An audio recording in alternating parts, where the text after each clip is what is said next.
Assalamualaikum warahmatullahi wabarakatuh. Saya Amir Faham bin Amir Syahidin, salah seorang anak yatim piatu yang tinggal di asrama anak-anak yatim Pusat Pendidikan Al-Barakah di Manjoy. Saya menyeru agar tuan-tuan membeli CD-VCD Ustaz kajian yang original, kerana dengan membeli cetak rompak, hasil jualan itu tidak datang kepada kami. Semoga Allah Subhanahu Wa Taala memberikan berkat dan syafaat kepada tuan-tuan atas kerjasama dan sumbangan itu. Sekian, terima kasih.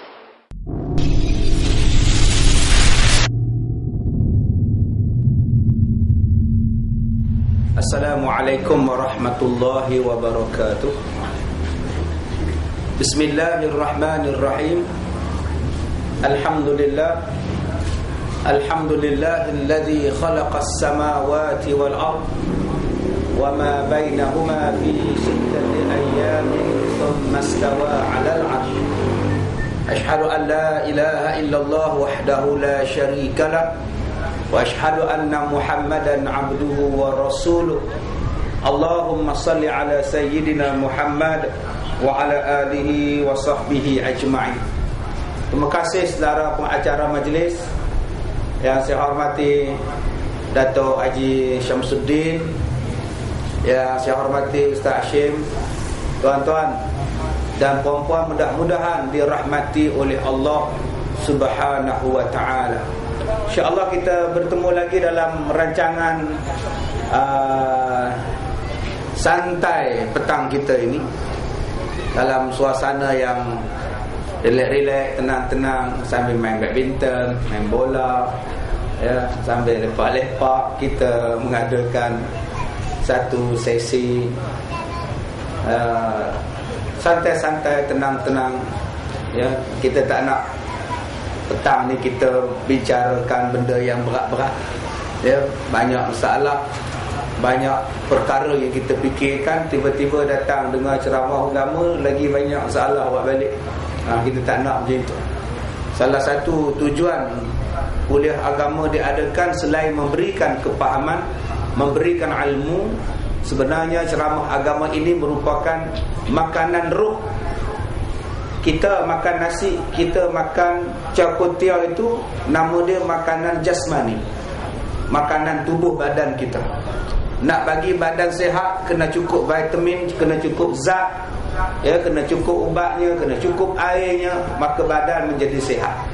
Maka untuk menjadikan roh kita sihat, kita punya rohani kita sihat, maka makanan roh kena cukup. Makanan roh ialah ilmu. Makanan roh ialah majlis ilmu.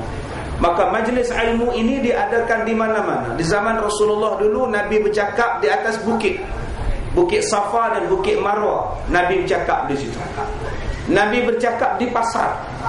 Nabi bercakap di hadapan Kaabah. Nabi bercakap secara ramai-ramai. Dan ada juga masanya Nabi bercakap secara bersendirian. Maksud bersendirian maknanya dia pergi jumpa personally dengan orang. Nabi jumpa secara perseorangan dengan Abu Lahab. Nabi bercakap secara peribadi dengan Abu Sufyan. Nabi pergi berjumpa secara personally. Ini bentuk dakwah yang dijalankan oleh Nabi SAW. Dia tidak tumpu macam kita di masjid dan di surau semata-mata. Jadi hari ini kita lihat penumpuan ceramah sekarang tidak lagi di masjid, di surau. Malah hari ini kita boleh buat di tengah jalan macam ini. Waktu petang, kita sekarang buat di stadium, kita buat di pasaraya, kita buat di pasar malam, kita buat di uptown. Ini bentuk ceramah-ceramah macam ini. Tuan-tuan yang dirahmati Allah, bila kita mengulas tentang tajuk kita ialah tentang cinta, satu perasaan yang Allah Ta'ala berikan kepada kita. Semua orang ada perasaan cinta ni, baik tua, baik muda, ya, itu semua manusia ada perasaan cinta, perasaan suka. Dan kita tidak boleh nafikan dalam diri kita ini ada semua benda, ada semua perasaan yang kita sebut sebagai nafsu. Kita ada perasaan jealous, kita ada perasaan marah, dengki, kita ada perasaan benci, kita ada perasaan sayang, kita ada perasaan suka, kita ada perasaan rindu. Cuma perasaan-perasaan itu kita nak highlightkan, kita nak keluarkan ataupun tidak, itu saja. Nak ikut nak mengikut nafsu ataupun tidak. Perasaan cemburu semua orang ada. Kadang-kadang ustaz lagi kuat cemburu dia. Ustaz ni tuan-tuan lagi kuat cemburu. Dia ceramah datang 10 orang, ustaz dia datang 10,000, dia jealous juga. Sama ada dia nak ikut ataupun tidak perasaan cemburu itu. Samalah dalam diri tuan-tuan, dalam diri kita semua ni, semua ada kencing manis. Kencing manis tak apa lagi tuan-tuan. Yang kita takut kena kencing. Nah, itu lagi kita takut. Kencing manis ni biasa bro. Kencing manis ni semua orang ada, cuma kuat dengan tak kuat. Biasa kalau tidak ada langsung manis dalam badan, langsung tidak ada gula dalam badan, matilah kita. Gula tu pun penting juga. Cuma adakah kita boleh mengawal kadarnya? Adakah benda itu tidak terkawal? Kalau tidak terkawal, dia merosakkan kita. Kalau benda itu terkawal, biarkan dia. Sebab itu kadang-kadang saya tidak suka juga dengan terapi-terapi. Secara personally ni saya kadang-kadang tidak berapa berkenan bila kita rajin duduk terapi darah, terapi sini, sebab dia akan mengeluarkan benda-benda itu. Kencing manis yang selama ini tidur, dia akan bangun. Sel kanser yang selama ini tidur, dia akan terkejut. Darah tinggi yang selama ini tidak jadi apa-apa, dia akan naik secara tiba-tiba. Sebab itu biarlah kita hidup, biarlah kita bergerak dalam keadaan biasa. Dalam keadaan kita hidup dalam keadaan tuan-tuan bersenam, makan jaga, berpantang, bersenam, kita melakukan aktiviti, maka insya-Allah benda itu akan berjalan dengan semula jadi. Tapi ada orang yang mungkin kena buat kajian tentang benda itu. Sebab semua orang ada kencing manis. Bila tuan-tuan buat terapi, kencing manis itu akan hidup. Sel kanser itu akan hidup. Bila sel kanser itu hidup, dia sangat berbahaya. Malah ada orang yang tidak tahu dia ada kanser. Bila dia rajin buat terapi, dia buat terapi elektrik dan sebagainya, dia merangsang sel kanser. Yang akhirnya sel tadi boleh pecah, yang boleh membawa kepada maut, boleh membawa kepada mudarat yang lebih besar. Begitu juga dalam perasaan kita, dalam jiwa kita ada perasaan cemburu. Semua orang ada perasaan cemburu. Orang cemburu bukan setakat orang yang dah kahwin. Anak-anak pun ada cemburu. Kita ada 5 orang anak. 5 belum kahwin. Tingkatan 5, tingkatan 3, tingkatan 1, darjah 4, darjah 1. Kadang-kadang darjah 5, tingkatan 5 jealous pada adik dia yang tingkatan 1. Jealous sebab apa? Sebab mak dukung adik yang darjah 1. Sebab mak ni beli Angry Bird pada yang darjah 1. Yang tingkatan 5 tak dapat Angry Bird, maka tingkatan 5 pun angry. Dia bukan setakat bird tu saja angry, hak budak-budak tingkatan 5 pun angry. Maka angry tadi itulah dipanggil sebagai jealous. Sama ada dia nak ikut, dia nak layan perasaan jealous itu atau tidak. Itulah yang kita kena belajar satu ilmu yang dipanggil sebagai tasawuf. Tasawuf inilah untuk menjaga hati. Sebab itu saya ada rancangan saya sendiri. Saya ada rancangan radio saya sendiri di Perak FM, di Radio Perak. Tajuk dia Dalam Hati Ada Taman. Di setiap minggu hari Selasa 5.30 petang. Ya, 5.30 petang hingga 6.30 petang setiap Selasa. Jadi yang tajuk hanya membincangkan tentang persoalan hati. Yang kita bincangkan ialah persoalan hati. Cerita tentang bab menjaga hati. Jadi tuan-tuan kalau rajin pergi ke Perak pada hari Selasa buka, kita bercakap soal hati saja. Tagline lagu dia, curi curi curi curi hatiku, cuma nun jauh selalu. Itu dia punya tagline dia. Ya, nak sambung kan tengok cuaca pun semacam je. Kan hujan payah pula. Baik, begitu juga dalam diri kita, dalam jiwa kita ada perasaan yang dipanggil sebagai cinta. Semua ada orang perasaan cinta. Ada cinta yang suci, okay? Ada cinta yang kotor.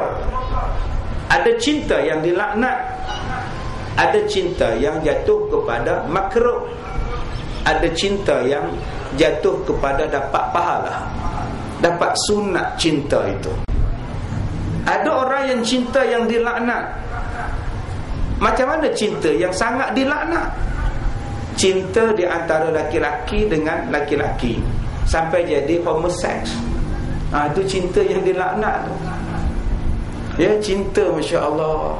Ada orang datang jumpa saya, dia kata, Ustaz, saya tak boleh tengok orang laki-laki. Saya kata, jangan tengok. Tengok siapa? Tak ada tau. Bila tengok kan rasa macam semacam tau. Ini abang tengok saya ni rasa apa pula? Nampak tuan-tuan. Dia tak boleh tengok orang laki-laki macho ni. Sebaik saya tak macho. Padahal dia pun laki-laki juga. Ini dipanggil cinta yang sangat dibenci Tuhan. Ada orang yang bercinta perempuan dengan perempuan, nama dia lesbian. Yang ni pun satu hal ke, dia tukar perwatakan dia menjadi laki-laki. Rambut dipotong pendek, baju dipakai baju Manchester United, seluar jin londek mula, sikap panjang duduk kat belakang, cara berjalan macam jantan, seokok lagi selamerok aja. Makwa belakang dia ayu gila. Dia pula jadi pengkit, jadi pengkit. Kadang-kadang dia jadi pengkit. Ini penyakit orang. Ini nama dia cinta yang sangat dilaknat Tuhan. Yang cinta macam ini mengalahkan cinta haiwan. Babi pun yang kotor tu tuan-tuan. Babi kalau nak ngorak pun dia cari babi betina. Lembu yang bodoh tu pun dia cari lembu betina kalau dia nak ngorak. Pernah tuan-tuan tengok lembu jantan ngorak lembu jantan? Pernah kita tengok? Dulu tak ada tuan. Yang satu besar suara dia. Tak mau. Lembu betina pula. Tapi ada orang yang jantan dengan jantan boleh sampai pada satu tahap boleh hang suami aku isteri. Perempuan sama perempuan boleh mengaku kamu suami aku isteri.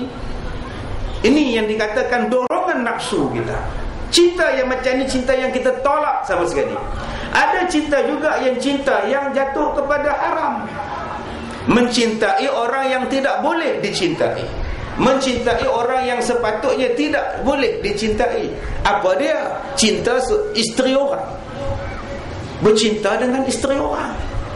Semalam ada orang hantar mesej, dia kata, Ustaz, saya sangat mencintai isteri orang. Jiwa saya setiap masa teringat pada dia, Ustaz. Macam mana, Ustaz? Makin saya nak lupa, makin saya ingat kepada dia. Tuan-tuan, inilah nafsu, inilah syaitan. Saya dah cakap pada tuan-tuan banyak kali, kenapa kita jadi macam itu? Kita ada isteri, kita ada suami. Kenapa kita tengok isteri orang? Kenapa kita tengok suami orang? Sebab jiwa kita kosong. Kita tidak mengisi. Saya minta abang-abang yang mana ada isteri, tolong isi kekosongan hati isteri. Dan jangan biarkan isteri kita kosong hati dia. Macam mana yang menjadikan isteri kosong hati? Pertama, sebab selalu ditinggalkan. Orang Melayu kata sayangkan anak tangan-tangankan. Tu yang dia sepak anak dia tu dalam TV. Kan dalam TV baru ni dia seteraja anak dia sepak keluar dalam YouTube, keluar dalam Facebook. Satu perempuan budak setahun lebih, dia pukulnya, dia sepaknya, tamparnya. Cuba tanya dekat dia, akak kenapalah buat macam ni akak? Dia kata, pepatah Melayu kata sayangkan anak tangan-tangankan. Itu yang dibalun tu. Saya tu mengenangkan TV saya. TV yang saya tengok tu TV saya, tuan-tuan. Berita tu saya tengok TV saya. Kalau TV orang lain lama dah setumbuk di cermin TV tu. Geram. Budak kecil macam itu kamu ragging dia, kamu pukul dia. Tuan-tuan, ada orang macam itu. Orang Melayu kata tak, sayangkan anak tangan-tangankan, sayangkan isteri tinggal-tinggalkan. Betul. Tetapi kalau tiap-tiap hari kena tinggal, itu bukan sayang nama dia. Tinggal-tinggalkan tu macam mana maksud dia? Dalam sehari keluar 3 hari. Itu sebab tu saya tanya dengan jemaah sahabat saya orang tabligh, kenapa selalu tinggal isteri 3 hari dalam sebulan, dalam setahun 40 hari? Dia kata, Ustaz, bila kita keluar 3 hari, Ustaz, bila kita balik ke rumah, kita rasa seronok sangat, Ustaz. Sebab 3 hari tak jumpa. baru perasaan rindu tu datang ustaz. Oh iya ke? Saya pun tak tahu. Dia tuan-tuan lepas ni jadi tablet. Nah, jangan tak balik langsung sudah. Jadi tablet. Tunggu sebentar, salatlah dulu. Cuba buat nanti tu. Tunaikan cepat kewajipanmu. Kok hidup ni lagu dia tuan-tuan. Cuba buat. Kita tinggalkan. Maksudnya begitu. Tetapi bukannya tinggalkan terus. Cuti pergi memancing tak bawa. Bila pergi masjid tak bawa. Balik kampung tak bawa. Pergi ke mana pun tak bawa isteri. Isteri tuan-tuan akan merasa kosong. Bila kita tinggalkan isteri, kita lupa yang duk menyewa sebelah rumah kita ialah orang Afrika. Jangan lupa tuan-tuan. Mula-mula isteri tengok abang, orang sewa rumah kita sebelah tu abang orang negro abang. Takut.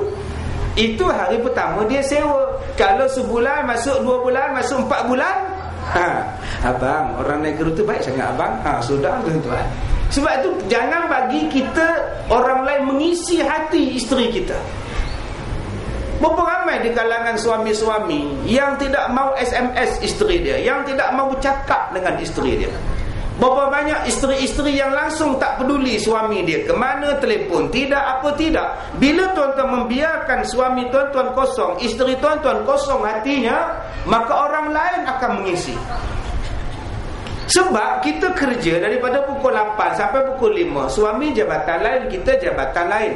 Dari jam 8 sampai jam 5, suami kita tengok siapa di office. Siapa yang dia tengok? Yang depan mejanya siapa? Yang depan kaunternya siapa? Yang dia makan tengah hari siapa? Yang dia pergi makan sarapan pukul 9 siapa? Yang dia pergi kursus siapa? Dia naik kereta dengan pegawai mana? Kita hanya jumpa dengan dia jam 5.30 petang. 5.30 petang itu pun dalam kereta jam, masing-masing duduk pegang dahi, tak cakap. Sampai di rumah, seorang masuk bilik mandi, seorang masuk bilik mandi belakang. Suami pergi masjid dah tak jumpa, balik masjid pukul 9.30, pukul 10 dah tidur. Kadang-kadang kita tengok orang lain lebih lama daripada kita tengok pasangan hidup kita. Kita berbual dengan orang lain lebih lama daripada kita berbual dengan isteri kita. Saya keluar rumah tuan-tuan sejak daripada semalam lagi. Malam tadi saya dah keluar. Petang semalam saya dah keluar. Kemarin hari Khamis saya dah keluar. Sampai sekarang, siapa yang mengisi hati isteri saya? Siapa yang mengisi? Kalau dia baik, insya-Allah kita telefon, kita SMS. Buatnya dia boring, siapa yang akan mengisi? Sebab tu saya cakap pada tuan-tuan tadi, jom kita eratkan suami isteri. Hubungan ini, kita pupuk hubungan ini. Hubungan cinta ni kita pupuk. Kita jalan, jangan biarkan hubungan cinta ini jadi kosong. Saya sebut pagi tadi tuan-tuan, bila kita kahwin, saya sebut pagi tadi di surau AU4 di Keramat. Saya sebut bila kita kahwin saja, aku terima nikahnya. Eton binti Meon, mas kahwin RM80 tunai. Maka bermulalah ujian pada kita. Ujian pun sampai. Ujiannya apa ustaz? Periksa ke? Tidak. Ujian sampai itu apa? Nak bangun sembahyang subuh pun susah. Dulu masa kita bujang, tak ada siapa peluk kita. Sekarang dah kahwin, orang dah peluk. Boleh tak buang tangan tu? Abang nak sembahyang subuh. Ya, bangun subuh ya. Ya jawab, tak payah abang. Awal lagi abang, dia peluk lagi sekali. Kan abang ni tu imam. Sudah tuan-tuan. Abang telefon je Tok Bilal tu, ajar-ajarlah sikit dia jadi imam. Semuanya abang Melaka, Isnin sampai Jumaat abang je, bagi dia lah pula. Tak boleh ya, abang dapat allowance. Iyalah abang dapat allowance, tapi sekalanya apa salahnya? Lagi peluk lagi rapat. Dia ambil SMS, dia hantar dekat Tok Bilal, ana sakit perut, enta jadi imam je. Hari pertama kahwin dah kalah dah. Itulah ujian. Itulah ujian tuan-tuan. Bila sebut cinta, cinta mesti ada ujian. Sebab itu kita nak cinta kita berpanjangan sampai ke syurga. Kita nak cinta itu, perasaan cinta. Tuan-tuan yang dirahmati Allah, Nabi sebut apa? Nabi sebut dua benda. Lan tadkhulul jannah hatta tu'minu, wa lan tu'minu hatta tahabbu, kata Nabi. Sekali-sekali kamu tidak akan masuk ke syurga sehinggalah kamu beriman, dan sesekali kamu tidak akan beriman sehinggalah kamu saling berkasih sayang.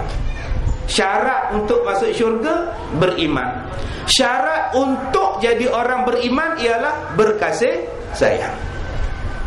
Tuan-tuan, dalam syurga ada 3 rumah. Maksudnya ada 3 penempatan dalam syurga. Pertama, penempatan di bawah sekali. Kedua, penempatan di tengah-tengah syurga. Ketiga, penempatan di atas sekali. View yang paling bagus, atas sekali. Rumah yang paling rendah, mahliga yang paling rendah sekali, di tepi syurga. Macam kita lah, ada kondominium yang paling murah, kondominium yang paling bawah lah. Yang paling bawah, yang paling mahal di atas. Sebab apa yang di bawah tu murah? Murah lah mau bawah. Kalau orang buang ludah pun kena ke dia. Kalau orang buang pampers anak pun dempuk jatuh atas kepala dia. Orang duduk di atas, siapa nak lempar pampers naik ke atas? Buang sampah pun kena pada dia. Orang bilas kail pun air limpah pada dia. Sebab tu orang di bawah harganya murah tanah kondominium dia. Yang di atas mahal. Dalam syurga pun gitu juga, bawah, tengah, atas. Walaupun bawah, alhamdulillah, daripada masuk neraka, daripada duduk dalam neraka yang penuh dengan siksaan, alhamdulillah, sangat-sangat bersyukur kita. Tak terbanding nikmatnya dalam syurga. Untuk siapa rumah yang paling rendah dalam syurga ni? Untuk siapa? Untuk orang yang tidak pernah berbohong, orang yang sentiasa bercakap benar. Qulil haq walau kana murran, bercakaplah benar kamu walaupun pahit. Tuan-tuan, dalam bercinta kena bercakap benar. Bukan cinta namanya kalau cakap bohong. Sebab tu saya tak setuju dengan lagu P. Ramlee tu. Mesti pandai pembohong, mesti pandai temberang, tetapi jangan sampai hai pecah tembelang. Dia mengajar kita jadi bohong. Salah tu tuan-tuan. Saya tak suka lagu tu. Bukan tak suka kahwin 2 tu, suka. Ya, bukan. Kahwin 2, 3 tu suka kan. Cuma masalah dia bohong. Pasal apa nak bohong? Pasal apa nak bohong? Dia kata, ustaz, kalau saya tak bohong, saya tak boleh kahwin 2, ustaz. Kenapa takut kahwin 2? Saya takut isteri saya marah. Kamu takut Allah ke takut isteri? Ittaqullah. Dia tak sebut ittaqul isteri. Mana ada? Tiap-tiap khutbah Jumaat, ittaqullah, usikum wa iyaya bitaqwallah. Dia tak sebut pun ittaqul isteri. Mana ada? Ada orang yang takut isteri. Misai ni garang. Misai ni Masya Allah, tak nampak mulut, punya garangnya misai. Bila minum air, misai dia berenang-renang dalam gelas ni tuan. Punya garangnya dia. Tapi dengan isteri, misainya turun melurut ke bawah, punya takut. Akhirnya dia berbohong. Bila tuan-tuan berbohong, isteri tuan-tuan tak boleh terima tuan-tuan. Saya pesan pada abang-abang, jangan sesekali bohong pada isteri. Bila tuan-tuan bohong isteri, isteri tuan-tuan berlubang hatinya. Bila hilang kepercayaan, habis tuan-tuan. Sebab tu Nabi kata orang perempuan ini diciptakan daripada tulang rusuk laki-laki. Tulang rusuk Nabi Adam. Kalau kamu tegakkan dia, luruskan dia, tulangnya akan patah. Nabi kata biarkan dia bengkok, kamu asah dia elok-elok, kamu jaga dia elok-elok, kamu akan rasa nikmatnya seorang perempuan bila perempuan itu baik dengan kamu. Betul tuan-tuan. Orang perempuan bila sayang pada kita, bila cinta pada kita, bila kasih pada kita, kita rasa nikmat cinta dia itu. Dia jaga makan minum kita, dia jaga kita, dia jaga anak-anak kita, dia sanggup bersusah payah melahirkan anak-anak kita. Dia sanggup tuan-tuan. Walaupun dia tahu bila dia mengandung semua orang tengok, tapi dia tetap mengandung. Kalau laki-laki mengandung, lagi orang tengok. Tapi Allah tak bagi kita mengandung, Dia bagi orang perempuan mengandung. Walaupun setiap tahun mengandung, dia tetap lagi dia seronok untuk mengandung. Sebab cinta dia pada suami dia. Saya pukul 4 pagi minggu lepas, 4 pagi satu perempuan hantar SMS pada saya. Dia kata, Ustaz, suami saya nak kahwin lain. Saya sekarang baru bersalin dalam pantang sekarang ni, baru 2 minggu Ustaz. Tapi suami saya cakap dekat saya tadi dia nak kahwin. Saya tanya, anak ke berapa dia kak? Anak ke-10 tuan. Ke-10. Banyak gila 10 anak. Anaknya merah lagi, suami buka mulut nak kahwin tuan. Apa perasaan isteri? Tak jadi meroyan isteri. Subhanallah. Boleh tak Ustaz nasihatkan suami saya? Saya kata insya-Allah nanti senang-senang saya cakap dengan dia, saya slow talk dengan dia. Apa sebab nak kahwin lain? Kamu nak anak 10 isteri kamu hasilkan pada kamu. Apa lagi nak? Kamu nak anak jantan, 5 jantan, 5 perempuan kamu dapat. Kamu nak dapat isteri kamu yang cantik, saya rasa isteri kamu cantik lah. Tapi tuan-tuan, itu sifat manusia. Sifat manusia yang kita hanya dia sendiri yang tahu. Sebab tu saya minta tadi, jangan berbohong. Kalau siapa yang berbohong tuan-tuan, dia takkan dapat syurga. Orang yang berbohong banyak dosanya. Bila banyak dosanya, takkan masuk syurga. Allah sediakan rumah yang paling bawah tadi untuk orang yang sentiasa bercakap benar. Saya sebagai penceramah kena cakap benar. Saya tak boleh bohong. Saya kena menjadi orang siddiqin, orang yang benar. Saya tidak boleh menyembunyikan hukum. Nanti saya jadi bohong. Taktumun al-haq wa antum ta'lamun.